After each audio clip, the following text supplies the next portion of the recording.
Thank you, Janet. And Donnie has already talked to me about your funeral, though, and he said that if he survives you, the song that will be sung is "Freed from the Law, O Happy Condition." 8 years ago this past February, I did something. I was getting ready to turn 29 years old, and I was hopelessly single. And I didn't like that. I felt like there was someone that the Lord was going to bring into my life, but through the circumstances that I was experiencing at that point, I just did not see any avenue from which she might come. And so I had seen an ad on my homepage for Match.com, and I thought, well, I don't have anything to lose. So I went to Match.com and I checked it out, and long story short, I created a profile, and I don't know how much of it's changed in 8 years, but how it worked at that point is that you don't put your actual name, you create a username, and you can essentially give as much information as you would like to give. And so there's all sorts of things that you can describe about yourself, and so I answered those questions. It gave some questions about some things or attributes or criteria that you're looking for in someone special, and so I answered that. Then there's a space where you could put multiplied paragraphs of just whatever you'd like to say, things about yourself, things that you're looking for. And so I don't remember exactly what I put on there, but it was something kind of funny. And so I put that on there and I published it. I did not, however, put a picture because I had some jokesters at my church that I thought if they found me on here, it would just be a bad day. And so I didn't put a picture on there, and it was just a few days later I received in my inbox an email that said this: "A sense of humor, some wit, and a Christian. You have my attention if you could have also just said a Tar Heel. I like to give credit where credit is due, and I joined to write you. I maintain the right to deny that later, but I am sure you'll walk a bit taller tomorrow. Sadly, I figured that you would write me, but patience does not come naturally, and I also lost a wager with a friend where I said I would drop bait on this tomorrow. So as you can see, I'm a procrastinator, but honest. So if you're not frightened by the message in the profile, drop me a line. I have no expectation of this and will be happy to send you a photo as soon as I have confidence that you're not the guy at Food Line that keeps trying to push my cart for me, or a Blue Devil. Blessings, Caroline." So I wrote back to her and said this: "Since you threw out a little bait, I figured it would only be fair for me to pull on the line. Thanks for the flattery, though I'm stuck waiting in this room until the swelling in my head goes down." Then I shared a little bit about myself, including the fact that I was a pastor, and concluded by writing this: "That's a little bit about me, and I'd be happy to share more. As for a picture, I'd be happy to send one as soon as I'm confident that you're not the stripper at the paper doll that keeps telling me to leave."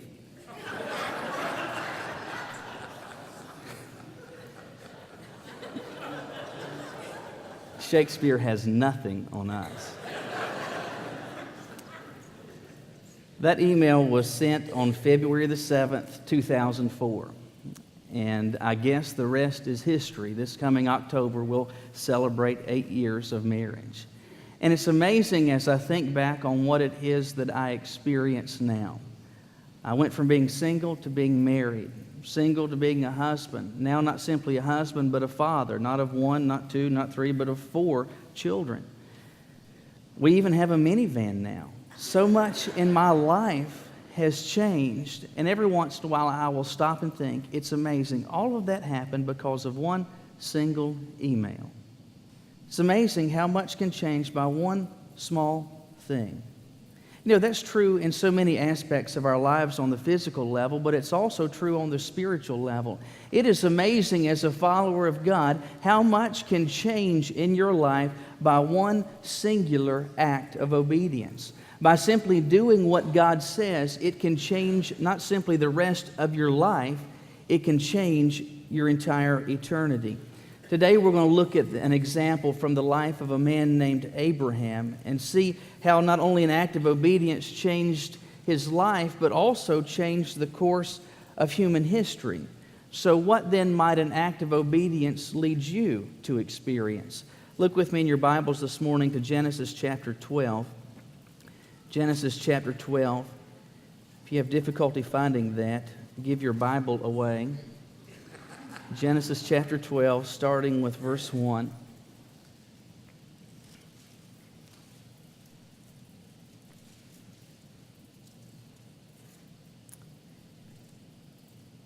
here we're told that the Lord said to Abram, "Get out of your country, from your family, and from your father's house, to a land that I will show you. I will make you a great nation. I will bless you and make your name great, and you shall be a blessing. I will bless those who bless you. I will curse him who curses you, and in you all the families of the earth shall be blessed." So Abram departed as the Lord had spoken to him, and Lot went with him. And Abram was 75 years old when he departed from Haran.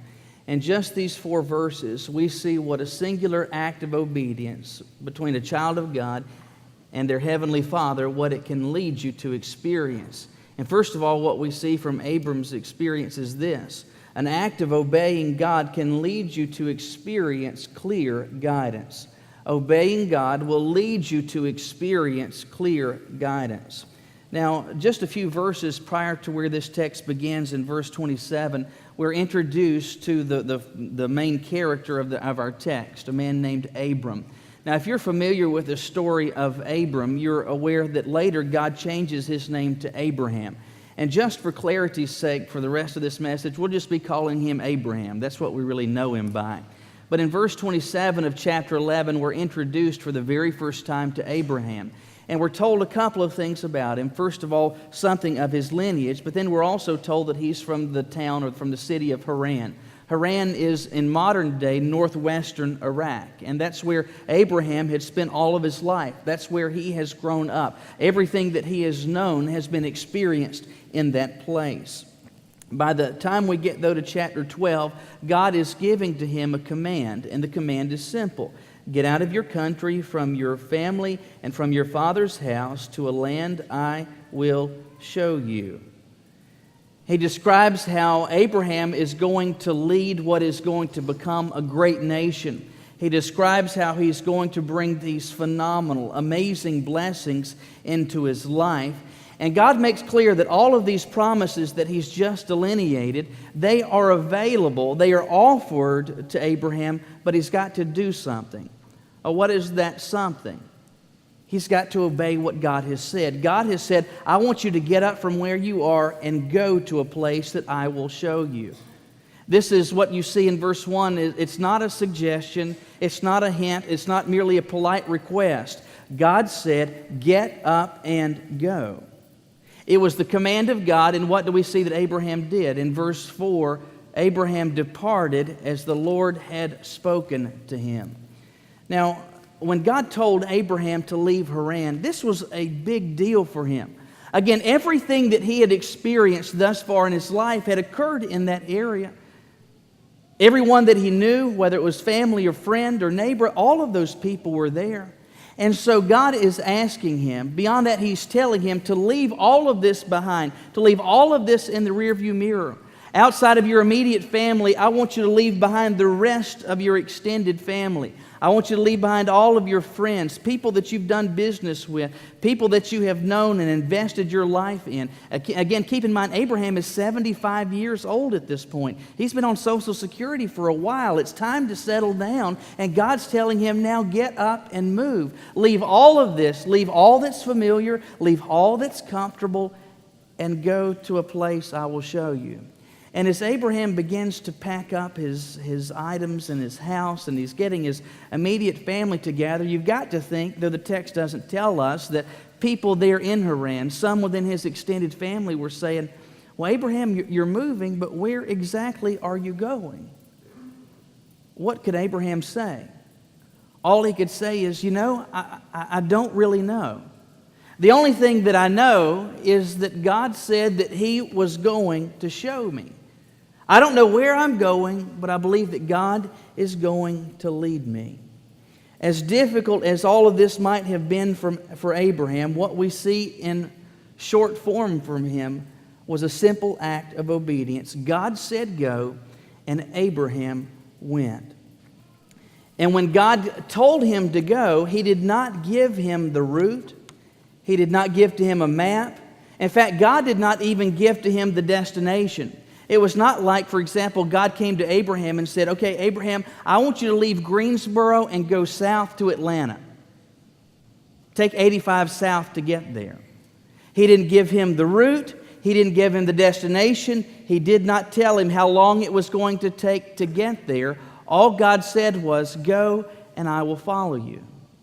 And what we see is that God kept His promise, and God was going to lead him to what we know as Canaan, as the promised land. But when this journey began, Abraham did not know any of that. He had none of the details. All he had was the promise of God, "I'll guide you, I'll lead you."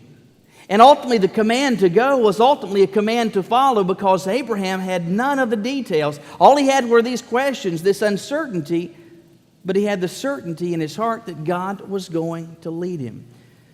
But it shouldn't come as a surprise to us that when God gave to Abraham, as He gives to us, a call in our lives to do something, to go somewhere, to begin something, to launch something, to be a part of something, that God does not tell us all of the details.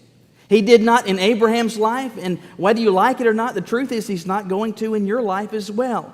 When God tells you to do something, oftentimes all you have is the command. And it's up to you if you're just going to follow. Abraham did not have the map. All he had was the guide and his guidance. What Abraham had is, I believe, going to be God's promise to you as well. When God leads you and God burdens you about something, some particular path that He wants you to go down, maybe it's a relationship that needs to begin, or perhaps one that needs to end. Maybe it is a new career path, or perhaps it is that God might be working in your heart, even calling you into vocational Christian ministry. You may know nothing about what is going to happen along the way. You may not know anything about what the final destination is going to look like. And you will be like Abraham, and all you'll have is God's command to go. But Abraham went, and what did he experience? He experienced God's clear guidance along the way. Listen, if God calls you to something, if He says, "I want you to follow me to this destination," God's going to guide you. He's going to lead you. He's going to show you how to get there. What was true for Abraham can be true for you as well. If when God gives you a command to do something, if you will obey Him, then you can bank on the fact. You can rest easy at night. You can have an overwhelming sense of peace in your heart. I don't know how all of this is going to pan out. I don't know exactly where He's going to lead, exactly how He's going to get me there, but you can take it to the bank. He's going to guide you in how to arrive at the destination. Before I was pastoring, when I was in college and then in seminary, periodically I would get some opportunities to preach. And though I relished these opportunities, it was so unnerving for me. It was a big ordeal to write a sermon because I wasn't doing this on a weekly basis. And so I remember one particular instance. I was working on this sermon, and I needed some way to come up with an illustration. That was the most difficult thing for me, was to illustrate this, or to come up with some type of introduction that might get the listener's attention. And I just kept thinking and thinking and thinking, and I was looking at books, I was reading stories. I couldn't find anything. And finally I had this thought. You know, if I had some type of magic trick, that magic trick would adequately convey what I'm trying to express. And it doesn't need to be any particular type of magic trick, well, just a magic trick. And so there was this place in Charlotte called LaRocca's Magic Shop. I don't know if it's still there, but it was a little small place. But if you went inside, it had thousands and thousands of magic tricks. And so I went there one day, and I am beginning to look on the aisles and the racks and the display cases, seeing some of these tricks. I don't know how any of them work, and an attendant asks if he can help me. I described that I was just looking for some type of magic trick. I didn't want to pay a whole lot of money. And he said, "Here, let me show you some stuff." And so one by one, he begins to pull these tricks out, and he begins to show them to me. And so it may be a deck of cards, and all of a sudden, magically, a card is sticking up out of it. Or maybe it's a coin disappearing, or a coin magically appearing in my pocket. All these amazing things. I'm thinking, how in the world do you do this? And he kept showing me trick after trick after trick. But the thing is, I could not discover how any of them were done unless I did something, unless I actually bought it. If I paid for the trick, he would show me how I could experience this and do this for myself. But I had to pay the price. If I paid the price, then I could come to experience the details. I could come to experience the ability to do this on my own, but I had to pay the price. In much the same way, there are things I believe that God wants to do in your life, things that He wants to accomplish in my life, and because of that, He will put burdens on our hearts to do specific things, and He will give us, as He did to Abraham, a command to do something. And you may have so many questions. I don't know how to do this. I don't know how it's going to be accomplished. I don't know where the money's going to come from. I don't know where the help's going to come from. I don't know where the time's going to come from. You will not know any of that until you do as I did at the magic shop. You pay the price. And the price is not measured in dollars and cents. It's measured in simply doing what God has said. God told Abraham to go, and Abraham went. And what did he experience? God's clear guidance all along the journey. One simple act of obedience to God can likewise lead you to experience God's clear guidance. But there's something else that you can experience, and that is this. Your act of obedience to God can lead you to experience great blessings. When you get to verse 2, God begins to quantify and describe some of the blessings and through promises that He's making to Abraham. He says, I will make you a great nation. Now, this is a big promise, and I want you to get the scope of what's going on here. Abraham and his wife Sarah, they're 75 years old, and they have no children, and God is saying to Abraham, I'm going to make out of you a great nation. God was not simply promising to him, I'll give to you a big family. He's saying, I'll make out of you a great nation of people. Now, some of you are beginning to wonder if God made that promise to me and Caroline. He is not. He's not, but He did make that promise to Abraham. That's an enormous promise. I'm not simply going to give you a family or even a big family. I'm going to make out of you a great nation. And then He says, I will make your name great. And He says, you shall be a blessing. He gives them this promise of comfort and assurance in verse 3, where He says, I will bless those who bless you. I will curse him who curses you. And so God was saying, listen, along the way, as I'm guiding you to this place that you do not know where it is, as you encounter people, those that treat you with courtesy and decency and graciousness and kindness and respect, I'm going to bless them. But people who show you dishonor and contempt and scorn that may seek to harm or hurt you, trust me, they will be on the business end of my judgment. God was not saying that the road would not be difficult, but He's saying when the obstacles will come, just take comfort in the fact I'm going to take care of things. And so these are great promises that God is giving to Moses. But there is one statement that He makes there that's especially significant. He says, in you all the families of the earth shall be blessed. So He's saying to this man who is 75 years old, who also has an elderly wife, they have no children. I'm going to make a great nation out of you, and through you, I'm going to bless all the nations of the earth, all the peoples on the face of the earth. This is an enormous statement of promise that any who would ever live after Abraham would be positively benefited because of it. This is an inordinate, cosmic promise. This is a big deal that God is saying, and a promise that He's making to Abraham. But there's a statement there in verse 2 that is very easy to pass over. After God says, I will make you a great nation, He just says 4 simple words, I will bless you. I will bless you. Now, as you have read and we've thought about some of these promises that God has made to Abraham, you can say, well, that was great for Abraham. He's going to make him a great nation. He's going to bless the entire world through him. Okay, that's wonderful. He's going to do all these things for Abraham. That has nothing to do with me. Well, all the promises that we've talked about thus far have specific application for Abraham. God didn't promise me, He did not promise you, but He did promise to Abraham He'd make a great nation out of him. God said He would make His name great. He didn't say that to me, to you. He said, I'm going to do this to Abraham. But this statement where He says, I will bless you, is a more general promise that has application for every single child of God. God says, I want you to go. And if you do this, I will bless you. And if you just strip all of this down and look at it in just brass tacks, you have a command of God, and then you have the promise of blessing. Now, what I want you to understand is that the promise of blessing is linked to the act of obedience. God says, I will bless you. Now, unfortunately, in this modern age, because of so many charlatans and hucksters on supposedly Christian TV, so many times people, even well-intentioned believers, when they hear the thought or someone speaks of God's blessings, they think that that is something that is experienced in this life and it takes material form. It's money in the bank. It's a house that you live in. It's the clothes that you wear. It's the cars that you drive. But let me ask you this.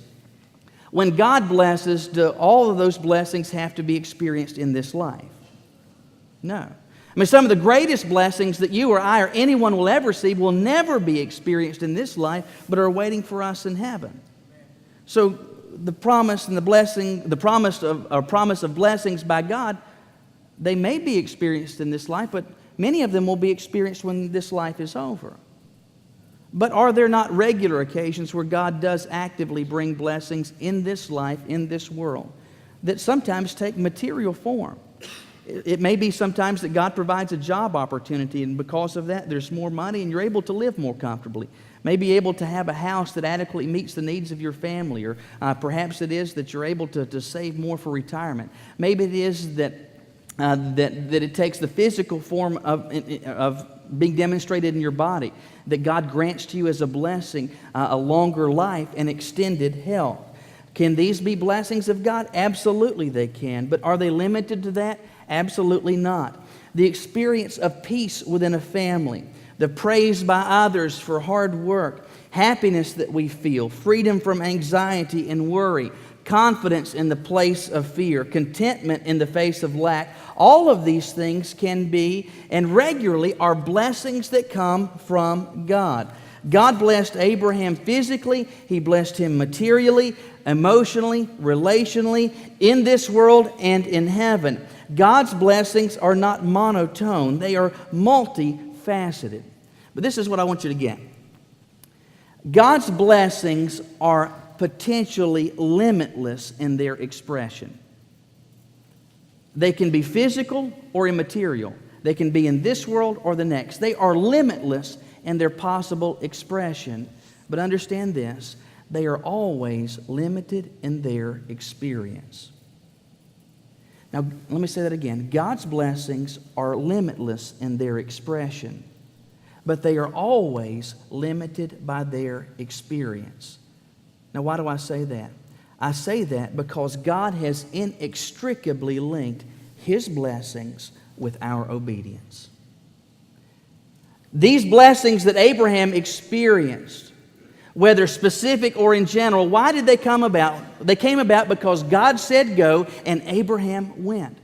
If you want to experience the blessings of God, they will not merely come because you want them, because you desire them, because you aspire to experience them. They will come because God tells you to do something, whether through His Spirit in your heart or through the pages of His Word, and you simply do what God has said.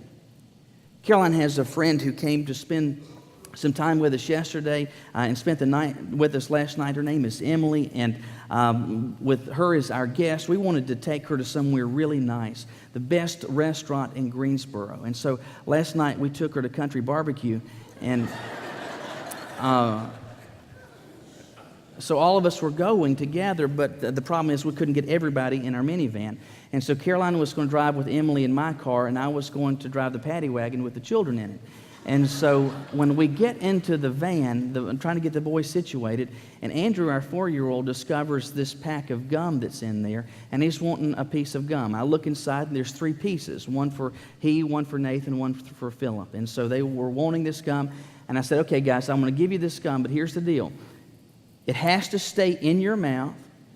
You cannot spit it out until we get to the restaurant. You cannot swallow it. And if you don't do what I said, you'll not get any more. All right, so they're fine with all this. And so I give to them each a piece of gum, and they're happy sitting in their seats on the way to Country Barbecue, just chewing and happy and smiling. They're thrilled to have this. We're a few miles away from the restaurant, though, when Andrew says to me, Daddy, I need a wet paper towel. Just want to tell you, that's not a good request. I didn't know exactly what that meant. I just knew it wasn't good. And so I said, Andrew, I'm driving. I can't help you with that right now. I'll deal with it when we get to the restaurant. And so when we pull into the parking lot, Andrew gets out of his seat, and he comes over to me, and he shows me his hands. Andrew's hands are covered in what looks like a spider web of chewing gum. He has chewing gum on the back of his shirt. How does that happen? I do not know. And so obviously I'm frustrated, I'm aggravated, and I tell him this, Andrew, you will not have chewing gum again. For him, chewing gum is a great treat. It is a real blessing. But because he disobeyed me, he will miss out on it in the future. Why? Because I have linked that blessing with his obedience. Listen, what you do as a parent is not at all different from what God does. God has, He does, and He will always limit His blessings to your expressions of obedience. We have it in as clear terms as the words of Jesus in Luke chapter 11, where He said, "Blessed are those who hear the word of God and obey it." Jesus was saying that blessings come from those who hear what God has said, they hear His command, and then they just flat do it.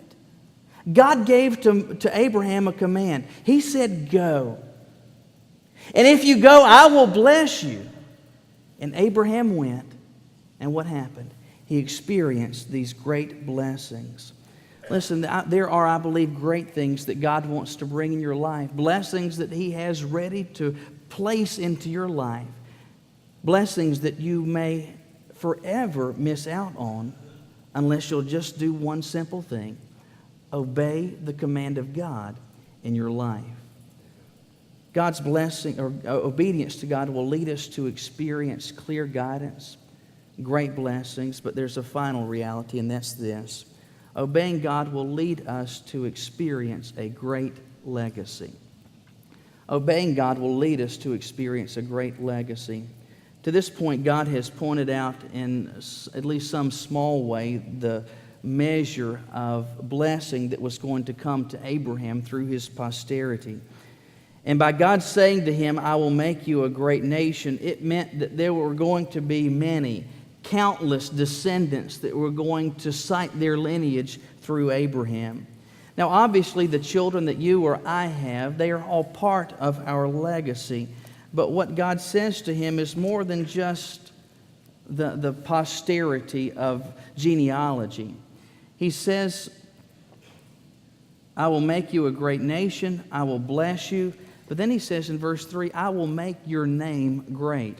When God says to Abraham, "I will make your name great," He's not saying that, people will just love the name of Abraham. It'll just roll off their tongues. It's the same idea when we talk about, so-and-so, they really made a name for themselves. God was saying to Abraham, "I'm going to make your life one that matters. I'm going to make your life one that counts. I'm going to work and use you and work through you in such a way that your life will be significantly impacting on the lives of others. I'm going to make you count." God was going to give to him a great legacy in terms of biological posterity, but God was also saying that He would make someone out of him, that He was going to make him count. And that's a real legacy. A real legacy is one where you still matter, where you still count, and you are still impacting others even when your life is over. Did God fulfill His promise? Well, sure He did. Well, how do we know that? Well, there's a variety of different examples that we could cite, but in my estimation, one of the greatest examples is something that we read in Hebrews chapter 11. If you're familiar with that chapter, a lot of times we refer to this as the Faith Hall of Fame in the New Testament. There we are told, starting in verse 8, "By faith Abraham obeyed when he was called to go out to the place where he would receive as an inheritance. He went out not knowing where he was going. By faith he dwelt in the land of promise as in a foreign country, dwelling in tents with Isaac and Jacob, the heirs with him of the same promise, for he waited for the city which has foundations, whose builder and maker is God." for 2,000 years, since even the writing of the New Testament. But even before then, the entire lineage of the faithful of God in the Old Testament. We've been talking about Abraham. We've been looking to him as an example of faith and trust in God and an example of obeying God. Did God keep His promise? Absolutely He did. God said go, Abraham went. God said if you will go, will give to you this legacy. And what did Abraham get? He got an amazing legacy. Caroline and I were talking some time back, and in the course of conversation, we got talking about cemeteries. And as we were talking about cemeteries, we talked about how it's interesting that wherever a cemetery is constructed, once it starts, it's pretty well going to be there from now on, isn't it? Roads that get near cemeteries, they get redirected around cemeteries. There are churches that have sought to relocate, but because they have a cemetery on their property, they're pretty well stuck and confined to stay there. Because typically where a cemetery winds up, a cemetery is going to remain. And Caroline, as we were talking about this, she said, isn't it kind of strange that we do this? And she wasn't trying to cast aspersions at our traditions. She said, isn't it kind of interesting that after someone dies, we will place them on this piece of ground and we'll put a little marker up, and from now on, for 500 years in the future, somebody's going to have to take care of that land and it can't be used for anything else. I wonder why we do that. And the best answer I could come up with is, I guess that we do that we bury people on these plots of land and we put these markers there to say, at least in some small way, this person mattered. This person counted, at least to someone. For too many people, unfortunately, that is the extent of their legacy. Generations to come will know of them and be influenced only insofar as they are touched by what they see on a grave marker. I don't like that. I think that stinks. It has been thousands of years since Abraham walked on this earth. It's been probably 5,000 years since Abraham walked on this earth. But here we are on August the 29th, 2012, and we're still talking about him. We're still listing him as an example that's worthy of following. God blessed to him and gave to him a legacy. In short, God made him to matter. Do you think perhaps that this might happen to you? I'm not here today to say to you that if you just do what God says, that people will be talking specifically about you in the next millennia. But what I am saying is this: God, if you will take him at his word and do what he says, he will make you matter. He'll make your life count. I want to conclude with this sobering thought. We know of Abraham and the covenant that God was going to establish with him. We know of the miraculous birth that God blessed Abraham and Sarah with in the form of Isaac. We know of Abraham obediently trusting and following the command of God and placing Isaac on the altar. We know the fact that the lineage of Abraham includes even Jesus as he came into this world. We know that every person that was a part of the nation of Israel in the Old Testament, they traced their lineage back to Abraham. We also know that every Jew on the face of the earth in 2012 ultimately traces their lineage back to Abraham. Why do we know any of this? I'll tell you why. Because there was a day when God came to Abraham and he said, "Go," and Abraham went. One singular act of obedience changed the rest of his life, even changed the course of human history. What might one act of obedience by you to God do in your life? How might it change your life? How might it change your eternity? How might it change this world? It's amazing what can happen if when God says do, you follow. Won't you bow your heads with me?